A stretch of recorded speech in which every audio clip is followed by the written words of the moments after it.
So let me guess. You've been told that if you're not suffering, you're not really working out. That unless you're sprinting until you taste blood and regret, it doesn't count. But what if the real fat-burning cheat code isn't running? What if it's walking? Yeah, the thing your grandma does at the mall. Stick around, because once you see the science, the calorie math, and what's actually sustainable, you're gonna realize that running might be the most overrated thing in fitness. Let's be real. Just thinking about running brings back traumatic flashbacks. Gasping through gym class while some coach screams like it's a hostage situation, or getting shin splints 1 week into your new year, new me plan. And let's not even talk about the boredom of the treadmill. Here's the kicker. Studies show that anywhere from 19 to 79% of runners get injured every year. Why is that? Because with every step, you're hitting the ground with up to 3 times your body weight. Imagine your heaviest friend jumping on your back over and over and over. I would literally die. So here's the problem. We think running is the only real workout and walking is the loser's choice. That belief traps people. Running feels dangerous or impossible, and walking feels pointless. So we ask ourselves, is there a middle ground that actually works? Spoiler alert. There is. And it's way more powerful than you think. Let's talk about weight loss. Because apparently, fitness is just angry math now. On paper, running looks like the heavyweight champ. A 160-pound person running for 30 minutes can burn around 356 calories. Walking for the same amount of time, about 156 calories. So yeah, if you're running short on time, running wins. But don't go lacing up just yet, because the story gets way more interesting once you zoom out. You might have heard that walking burns a higher percentage of fat, and that's true. At low intensity, your body says, we've got some time, let's burn some fat. But when you run, your body needs quick energy and burns more carbs. Still, here's what people miss.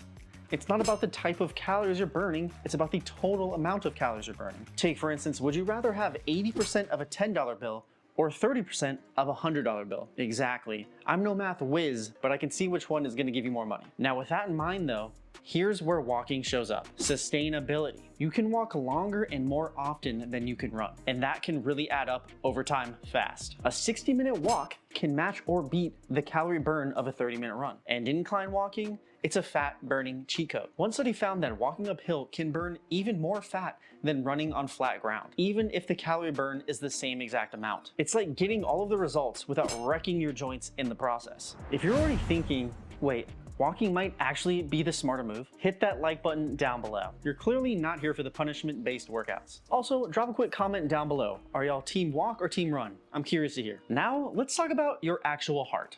You know, the one that keeps you alive? So both walking and running are incredible for your heart health. A massive study of over 45,000 people found something wild. Walking reduces your risk of high blood pressure, high cholesterol, and diabetes just as well as running. It's not about how hard you go, it's about the total amount of energy you burn over time. That said, they're not exactly the same. Running's more intense. It cranks up your heart rate super fast and boosts your VO2 max. Think of that like your body's horsepower. A bigger engine equals more power, faster recovery. But don't sleep on walking. A brisk walk, fast enough to feel a little breathy, still counts as moderate intensity cardio. And for most beginners, that's the perfect place to start. The American Heart Association recommends 150 minutes of walking or 75 minutes of running per week. So whether you take the express train or the scenic route, you're still getting to the same destination, a stronger, healthier heart. Now let's get into where walking obliterates running. Let's talk about injuries. Because if your workout sends you to the ER, it might not be a great plan. Running is high impact. Every single stride is a controlled jump, and with each landing, boom,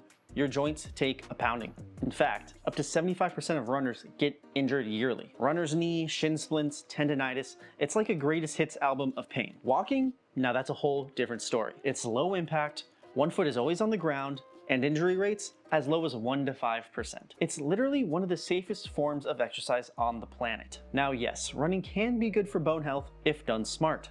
But that's the key, smart. If you're a beginner, overweight, or have crunchy knees already, walking is the undisputed longevity king. All right, so we've gone over some of the pros and cons for walking and running, so what's better, walking or running? Here's the truth. There's no single best exercise.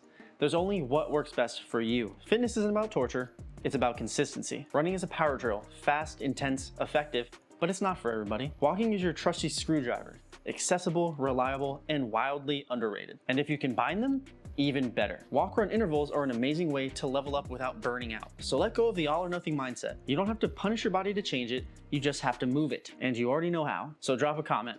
Are you sticking with walking, giving running another shot, Or are you gonna mix them both like a fitness cocktail? Hey, if this helped clear the air around the walking or running confusion, smash the like button down below. Subscribe for more real, no BS fitness advice. And hit the bell so you don't miss what's next. Now go on, lace up. Whether you walk or run, you're already winning.